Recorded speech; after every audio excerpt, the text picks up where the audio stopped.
Lebanon's Hezbollah says it is firing missiles into northern Israel in solidarity with Gaza. Israel is firing back into Lebanon. Hundreds of thousands of civilians on both sides of the border have been displaced. NPR's Jana Raff went to the Lebanese coastal city of Tyre to see an arts program aimed at the children who fled their homes. We're on the kind of school bus you just don't see much anymore. It's American, at least half a century old, with padded metal seats. It used to be yellow, but now it's a riot of color, with iconic actors, comedians, and singers painted on the outside. We're stopping at 2 schools, but most of the kids piling onto the bus don't attend classes there. They and their families are living in empty classrooms, since they were displaced last October from villages along the border with Israel. For a lot of them, this is the highlight of their week. They're very excited. They're actually jumping up and down in front of the bus and clapping their hands. The man telling them to get on board is Kasim Istanbuli, and this project is part of the organization he founded, Tiro Association for the Arts. We see at the beginning when they come, they have a lot of stress and nervous, and especially when they start to speak about themselves, you see them, when they remember the war. The theater we're going to is just across town, but as the driver, Hussam Khattab, pulls on the aging metal gear shift to take the route along the sea, most of the kids lean out as if they're on a tour bus. Some of them sing along to old favorites.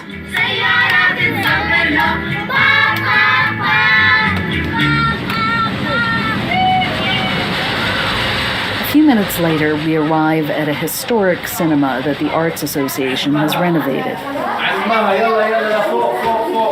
The little kids head upstairs and the teenagers file into the theater for drama class. We will start drawing for children up in the cafe, and then we'll start theater here. Okay. And then after photography.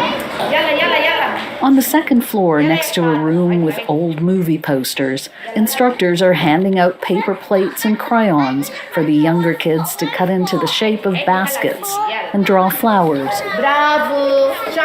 A lot of the children tell us they aren't in school because most of the lessons are sent by WhatsApp messages or email, and they don't have access to internet.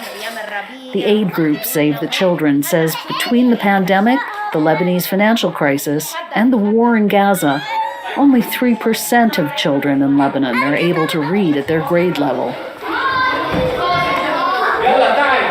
Rwan, one of the displaced young people, is 18. She doesn't want to use her last name because she says her mother would get mad if she did. She's finished high school and she plans to be a teacher, suspended between adulthood and a disrupted childhood. Rwan is incredulous when I ask who is responsible for the war in Gaza. America is the one that supports Israel under the table, my dear, she says.